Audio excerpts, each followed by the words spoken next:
Jonah chapter 1.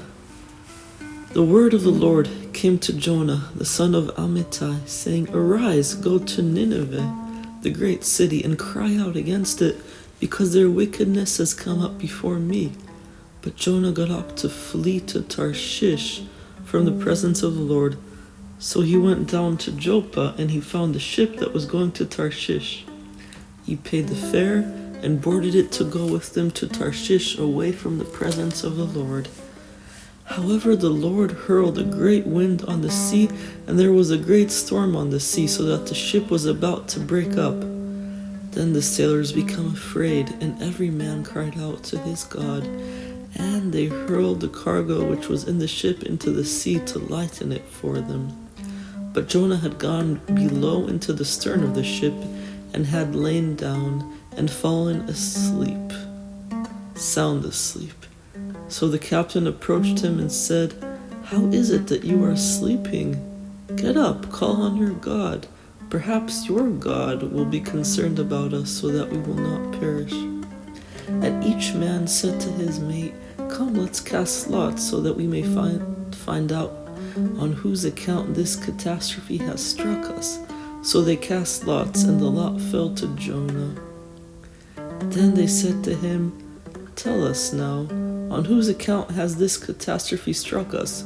What is your occupation, and where do you come from? What is your country, and from what people are you? And so he said to them, I am a Hebrew, and I fear the Lord God of heaven, who made the sea and the dry land. Then the men became extremely afraid, and they said to him, How could you do this? For the men knew that he was fleeing from the presence of the Lord, because he had told them. So they said to him, What should we do to you so that the sea will become calm for us? For the sea was becoming increasingly stormy. And he said to them, Pick me up and hurl me into the sea. Then the sea will become calm for you, because I know that on account of me this great storm has come upon you. However, the men rowed desperately to return to land, but they could not, because the sea was becoming even stormier against them.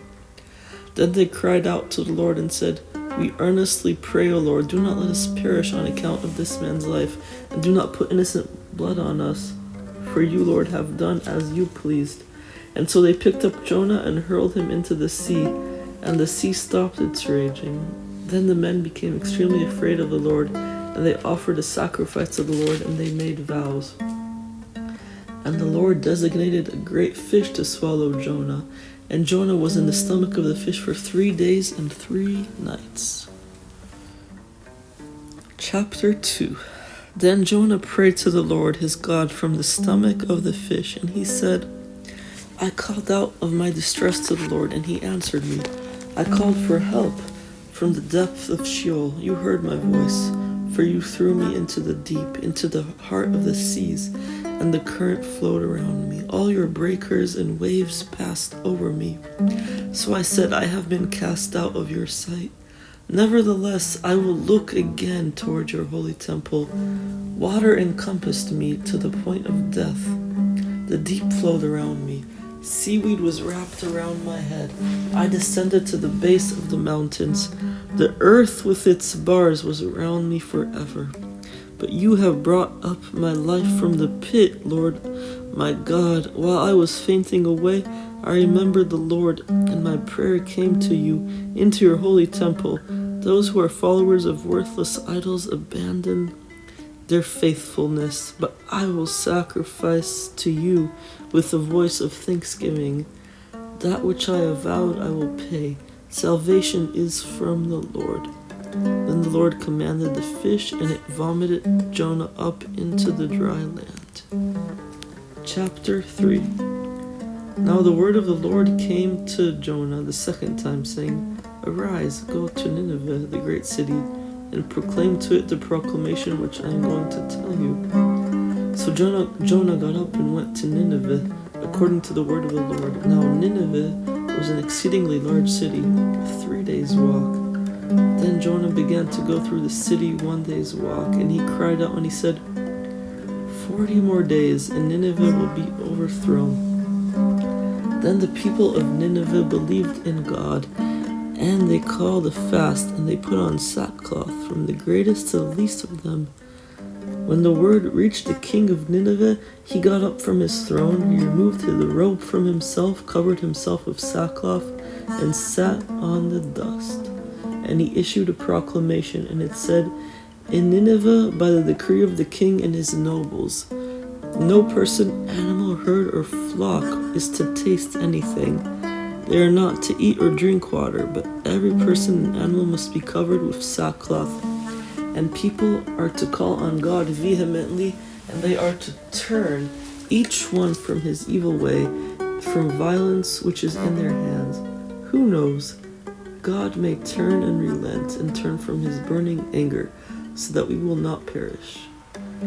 When God saw their deeds, that they had turned from their evil ways, then God relented of the disaster which he had declared he would bring on them, so he did not do it.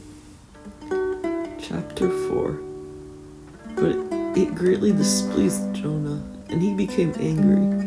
Then he prayed to the Lord and said, "Please God, was this not what I said when I was still on my own country?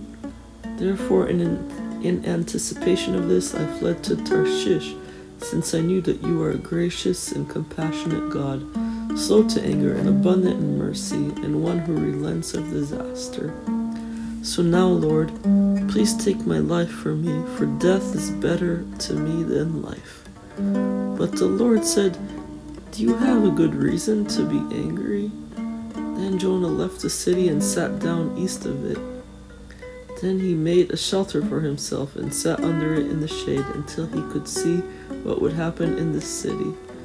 So the Lord God designated a plant, and it grew up over Jonah to be a shade over his head, to relieve him of his discomfort. And Jonah was overjoyed about the plant. But God designated a worm when dawn came the next day, and it attacked the plant and it withered. And when the sun came up, God designated a scorching east wind, and the sun beat down on Jonah's head so that he became faint. And he begged with all his soul to die, saying, "Death is better to me than life." But God said to Jonah, "Do you have a good reason to be angry about the plant?" And he said, "I have a good reason to be angry, even to the point of death." Then the Lord said, "You had compassion on the plant for which you did not work, and which you did not cause to grow, which came up overnight and perished overnight. Should I not also have compassion on Nineveh, the great city in which there are more than 120,000 people, who do not know the difference between their right hand and their left, as well as many animals?"